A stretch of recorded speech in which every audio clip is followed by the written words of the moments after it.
शंखनाद में आपका स्वागत है। अरविंद केजरीवाल ने अपने शीश महल की जगह एक नया महल ढूंढ ही लिया। अरविंद केजरीवाल जो कभी कहा करते थे कि मुझे तो सिर्फ 2 कमरों का फ्लैट ही चाहिए, एक कमरे में मैं रहूंगा, मेरी पत्नी, और एक कमरे में मेरे माता पिता, इससे ज्यादा मुझे क्या चाहिए, मैं तो एक आम आदमी हूँ।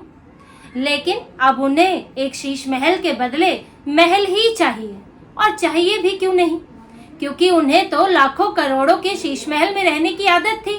जिस शीश महल में लाखों के विदेशी पर्दे लगे हैं, करोड़ों से फर्श बना है, तो अब वो किसी फ्लैट में, किसी छोटे घर में या छोटे बंगले में भी कैसे जा पाएंगे। उन्हें तो बड़ा बंगला चाहिए, और इसीलिए उन्होंने अब एक सांसद का बंगला लिया है, जो कि कोई छोटा बंगला नहीं होता है। राज्यसभा सांसद आम आदमी पार्टी के अशोक मित्तल पंजाब से सांसद है, उनका उन्होंने बंगला लिया है फिरोज शाह रोड पर, बंगला नंबर 5। अब केजरीवाल का नया पता होगा। केजरीवाल अपने राज्यसभा सांसद के बंगले में वहां पर उनकी जगह पर रहेंगे, और उनके सांसद क्योंकि वो बहुत अमीर आदमी है, लवली प्रोफेशनल यूनिवर्सिटी के मालिक है, जिनके बारे में कौन नहीं जानता, तो उनको तो बंगले की कमी नहीं है। इसलिए उन्होंने अपनी पार्टी के नेता अरविंद केजरीवाल को ये बंगला दे दिया। लेकिन इस बंगले पर सवाल खड़े होते हैं।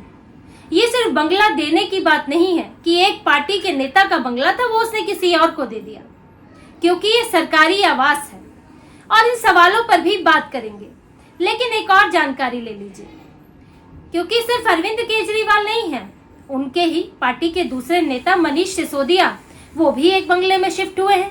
अभी तक तो वो मथुरा रोड में अतिशी मरलीना के साथ रह रहे थे, शेयर करके उन दोनों का परिवार रह रहा था। पहले मनीष सिसोदिया मंत्री थे, उप मुख्यमंत्री थे, तो उनको मथुरा रोड पर सरकारी आवास मिला था। लेकिन फिर उनकी गिरफ्तारी हुई शराब घोटाले में, उन्हें इस्तीफा देना पड़ा।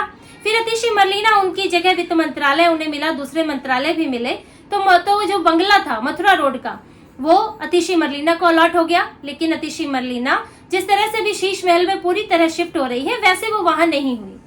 मनीष सिसोदिया और उनका परिवार एक साथ रह रहा था, और अब जब मनीष सिसोदिया बाहर आ गए हैं, तो मनीष सिसोदिया को भी एक बंगला चाहिए, और उन्होंने भी एक सांसद का बंगला ही लिया है, और वो सांसद है हरभजन सिंह, पंजाब से ही सांसद है आम आदमी पार्टी के।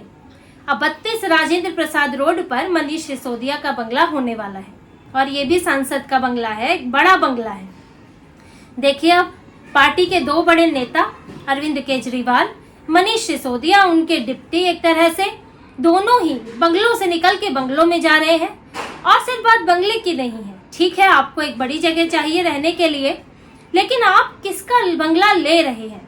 बात ये है कि जो दोनों ही बंगले हैं वो राज्यसभा सांसदों के हैं, और इसी पर सवाल है कि राज्यसभा सांसदों को बंगले क्यों दिए जाते हैं। चाहे वो बीजेपी का हो, आम आदमी पार्टी का हो, कांग्रेस का हो, उनको बंगला अलॉट होता है क्योंकि राज्यसभा सांसद किसी राज्य का प्रतिनिधित्व करते हैं। जो पंजाब से चुनकर आए हैं, वो पंजाब के लोगों का प्रतिनिधित्व करेंगे, राज्यसभा में उनकी तरफ से बात पहुंचाएंगे।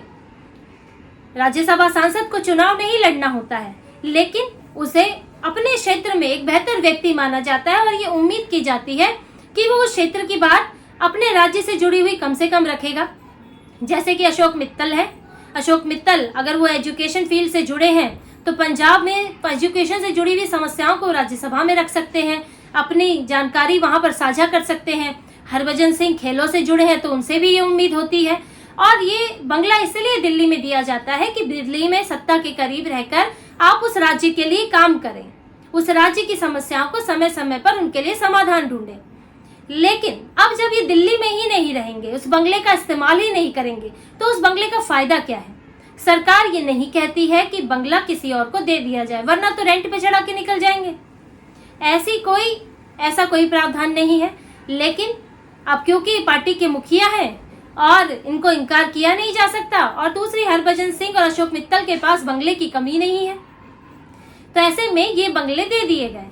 अब देखिए, Ashok Mittal lovely professional university के मालिक हैं। अब एक लवली प्रोफेशनल यूनिवर्सिटी जो कई आरोपों में घिरी रही है, ड्रग्स से लेकर कैंपस में प्रोस्टिट्यूशन तक कई आरोप लगे हैं। हाँ, यूनिवर्सिटी उससे इनकार करती है, लेकिन आरोप तो है, कई विवादों से घिरी है। अब अरविंद केजरीवाल उन्हें सांसद बना रहे हैं, उनके दिए हुए बंगले में रह रहे हैं, तो अरविंद केजरीवाल कल को अगर जरूरी हुआ लवली प्रोफेशनल यूनिवर्सिटी पर कोई आरोप लगे, कार्रवाई करनी हो, तो कैसे करेंगी? अब आम आदमी पार्टी की सरकार है पंजाब में। अब पंजाब के मुख्यमंत्री भगवंत मान क्या अशोक मित्तल के खिलाफ कुछ कर पाएंगे, जब अरविंद केजरीवाल पार्टी के मुखिया अशोक मित्तल के ही बंगले में रह रहे हैं? तो आप बताइए कि ये जो आम आदमी पार्टी है, जो अपने आप को आम लोगों की पार्टी, कट्टर ईमानदार पार्टी केजरीवाल कहते रहते हैं, वो ईमानदारी आपकी कहाँ गई? आपको तो ये कहना चाहिए था कि किसी और को अलॉट बंगले में मैं नहीं रहूंगा, मैं ईमानदार आदमी हूँ, मैं अपना रेंट देकर खुद रहूंगा या मैं अपने पुराने फ्लैट में जाऊंगा। ये होती है ईमानदारी। लेकिन आपने क्या किया? सरकारी आवास का फायदा उठा रहे हैं। राज्यसभा सांसद को सरकार ने जो दिया है, आप उसको अपना हड़प लिया, आपने कब्जा कर लिया अब उस पर। आप वहां रह रहे हैं और 4 तारीख को शिफ्ट हो रहे हैं। इधर मनीष सिसोदिया तो शिफ्ट भी हो गए। तो ये पूरा आम आदमी पार्टी जो अपने आप को दूसरी पार्टियों से अलग कहकर राजनीति में आई थी, वो उनसे भी आगे निकल गई है। और अरविंद केजरीवाल से तो सुविधाओं का मुंह नहीं छूट रहा है। पहले तो उन्होंने अपने सरकारी आवास को, मुख्यमंत्री आवास को शीश महल बनाया, उसमें करोड़ों करोड़ खर्च किए अपनी सुविधा के लिए, और ये सोचकर शायद कि मैं तो आजीवन लगता है यहाँ के मुख्यमंत्री बने रहेंगे अरविंद केजरीवाल, जैसे कि उनका अपना पर्सनल बंगला हो, पर्सनल पैसा खर्च कर रहे हो, लाखों करोड़ों रुपए खर्च कर लिए। क्योंकि एक आम आदमी जो पहले ऑटो में भी लटकते हुए दिखाई देते थे, मेट्रो से जाते हैं कि का ड्रामा करते थे, वो आम आदमी को एक बढ़िया महल में रहना था, बंगले को महल में तब्दील कर दिया और वहां रहने लगे। अब जब छोड़ने की बारी आई, मजबूरी हुई, तो फिर दुख लगने लगा कि इतना बड़ा बंगला, इतना आलीशान बंगला कोई कैसे छोड़े। तो उसके बदले में उन्होंने महल ही खोजा। आम आदमी पार्टी ने कोशिश की थी कि सरकारी मिल जाए, क्योंकि वो राष्ट्रीय पार्टी के एक संयोजक है, तो उनको एक बंगला अलॉट होना चाहिए, वो भी एक बड़ा कम से कम बंगला होता है, टाइप 5 का बंगला होता है। लेकिन वो इतनी जल्दी अलॉट नहीं होता, क्योंकि आपने पहले से नहीं ले रखा था और आपकी पार्टी में कोई पहले भी ऐसा संयोजक नहीं था जिसको बंगला अलॉट हुआ उसकी जगह आप आ जाए, ऐसा भी नहीं था। तो ऐसे में उसमें वक्त लगता, तो इन्होंने दूसरा रास्ता निकाल के अपनी ही पार्टी के सांसदों के बंगले को इस्तेमाल कर लिया। तो देखिए, ये सिस्टम का मजाक है आम आदमी पार्टी केजरीवाल ने जो किया है। सरकार ने कुछ चीजें बनाई हैं, उनके फायदे हैं और वो फायदे लोगों के लिए हैं। सांसद बनाना, सांसद को दिल्ली में घर देना, सुविधाएं देना, इसके ताकि इसलिए किया जाता है कि लोगों की मदद हो, लोगों के लिए वो काम कर सके। लेकिन यहाँ अरविंद केजरीवाल उसे निजी इस्तेमाल में ला रहे हैं।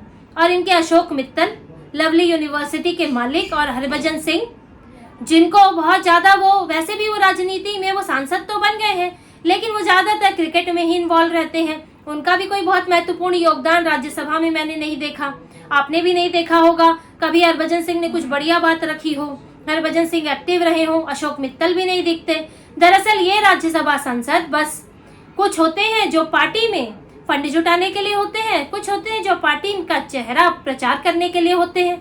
हरभजन सिंह प्रचार करने के लिए एक बड़ा चेहरा है पंजाब का, अशोक मित्तल बड़े बिजनेसमैन हैं, और अरविंद केजरीवाल पहले ही वो भ्रष्टाचार के दलदल में फंसे हुए हैं, शराब घोटाले में घिरे हुए हैं, और अब वो जिस तरह के काम कर रहे हैं, इससे उनकी पोल और खुल रही है, उनकी हकीकत लोगों के सामने आ रही है कि खुद को फुल साइज की टी शर्ट पहनने वाला, ढीले ढाले कपड़े पहन के दिखा के लोगों के सामने खुद को आम आदमी पार्टी कहने वाला अरविंद केजरीवाल जो है, वो सबसे ज्यादा सुविधा भोगी है, सबसे ज्यादा खुद एलीट किस्म के आदमी है, और सुविधाओं में, बड़े बंगले में, महलों में वो रहना चाहते हैं। अब लोगों के सामने ये क्लियर हो गया है, क्योंकि आपकी कथनी और करनी में अंतर है। आज आपके पास मौका था अपनी ईमानदारी, अपनी सादगी दिखाने का, लेकिन आपने क्या किया? आप एक बंगले में जाके, वो भी एक गलत सरकारी तरीके के सरकारी आवास में, जो आपको अलॉट नहीं हुआ है, उसमें आप जाकर रह रहे हैं।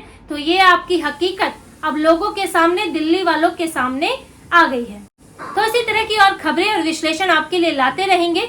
जुड़े रहिए, सब्सक्राइब कीजिए, कमेंट कीजिए। बहुत बहुत धन्यवाद। जय श्री राम।